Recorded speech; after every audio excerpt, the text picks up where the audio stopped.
تو کیا کوئی باقاعدہ آپریشن دہشت گردوں کے خلاف ہونے جا رہا ہے؟ اس حوالے سے کوئی خبر یا کوئی اطلاع ہے آپ کے پاس؟ میرے پاس ایسی کوئی اطلاع نہیں ہے، لیکن میرے پاس ایک اور اطلاع ہے جس میں شاید جو سوال آپ اٹھا رہے ہیں اور آپ سے جو سوال اٹھا رہے ہیں ان کا بھی جواب یعنی کہ مثمر ہو۔ اچھا، اسلام آباد ایک شہر ہے، یہاں سے 3 ممبر نیشنل اسمبلی الیکٹ ہوتے ہیں۔ ایک چھوٹا سا کیپٹل ہے ہمارا، مقابلے چھوٹا شہر ہے۔ آج قومی اسمبلی میں سوال ہوا تھا، سوال کیا تھا ڈاکٹر مہرین رزاق بھٹو نے۔ تعلق ان کا پاکستان پیپلز پارٹی سے ہے، اور یہ جو تحریری سوال ہے اس میں لکھا گیا ہے کہ ڈیفر ڈیورنگ 12 سیشن، مثلا اس سے پہلے سیشن میں بھی یہ سوال آیا تھا۔ اب جب یہ ڈیفر کیا جاتا ہے نا تو اس میں جس نے سوال پوچھا ہوتا ہے اسے کہا جاتا ہے کہ برائے مہربانی ذرا اس کی زبان جو ہے وہ بدل دے۔ بہرحال اچھا، جس حالت میں آج یہ بک کی صورت میں پیش ہوا ہے اس میں یہ تھا کہ یہ جو ریڈ زون ہے نا، یہ جو ایک پٹی ہے جو آپ کے بلو ایریا کو ملا کے، اور یہ اسمبلی اور جہاں پہ یہاں پر ہجوم کو روکنے کے لیے، امن و امان یقینی بنانے کے لیے کہ یہاں پہ بلوائی نہ آ جائیں، گزشتہ 5 سالوں میں اسلامی ریاست پاکستان نے کتنی رقم خرچ کی؟ اسلامی جمہوریہ پاکستان نے، جی اسلامی جمہوریہ۔ تو بھیا جواب یہ ملا، وہ ایئر وائز جو ہے وہ ڈیٹیلز میں نہیں جاتے ہیں، وہ 1 ارب 35 کروڑ اور 58 لاکھ 1 ارب 36 کروڑ ہو گیا۔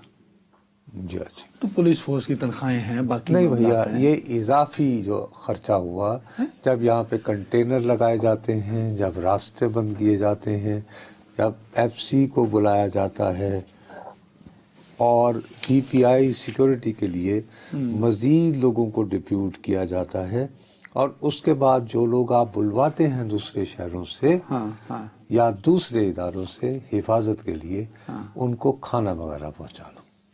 اوکے، تو اگر آپ اس کا یہ اضافی ہے 1 ارب 36 کروڑ تقریباً، سر، یہ تنخواہیں منخواہیں ریگولر بجٹ چھوڑ کے۔ یہ جب آپ کا جون میں بجٹ ہوگا تو اس میں ایک چیز کہلائی جاتی ہے سپلیمنٹری گرانٹ۔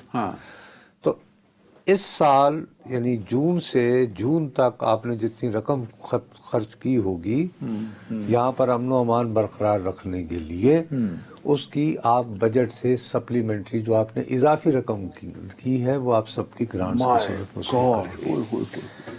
اب غریب ملک کا حال ہے۔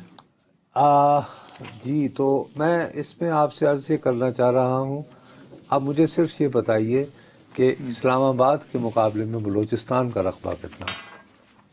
نہیں، وہ تو بہت زیادہ ہے، آدھا پاکستان بلوچستان ہے، کچھ 3.5 پونے 4 لاکھ اسکوائر کلومیٹر رقبہ ہے بلوچستان۔ الحمدللہ۔ اب یہ بتائیے کہ اگر یہاں پر ہم فیصلہ کر لیں کہ جی ہم نے کوئی گرینڈ آپریشن کرنا ہے تو کتنے ارب نہیں بلکہ کتنے 100 بلینز ارب آف ڈالرز میں کام چلا جائے گا، تو روپیز میں بتایا آپ نے۔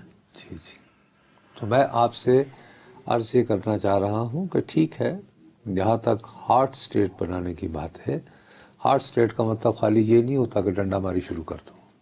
ہارٹ اسٹیٹ کا مطلب یہ بھی ہوتا ہے کہ آپ جو قوانین موجود ہیں ان پر سختی سے عمل درآمد کروانا شروع کریں۔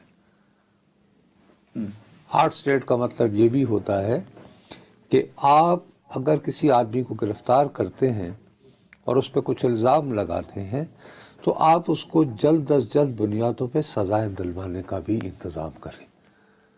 ہارٹ اسٹیٹ کا ہرگز یہ مطلب نہیں ہوتا کہ کل جو ہے وہ رخ کر دیں اور بس ٹھاٹھو۔ کل سے میں دیکھیں ہارٹ اسٹیٹ کو بہت نیگیٹو سینس میں یار آپ نے تو ایکسپلین کر، بھائی، آپ نے تو بڑا اچھا اس کو۔ نیگیٹو اور پازیٹیو میرا مسئلہ نہیں ہے، وہ میرا ایشو نہیں ہے۔ میں اس لیے کہہ رہا ہوں کہ لوگ آپ سے سوال یہ کرتے ہیں کہ کل باقاعدہ آئی ایس پی آر کی جانب سے جو پریس ریلیز جاری کی گئی تھی اس میں یہ منسوب کیا گیا تھا فقرہ آرمی چیف کے ساتھ کہ انہوں نے کہا کہ کب تک، اور یہ کہ اب یہ کہ سافٹ اسٹیٹ نہیں، ہمیں ہارڈ اسٹیٹ بنانا ہوگا۔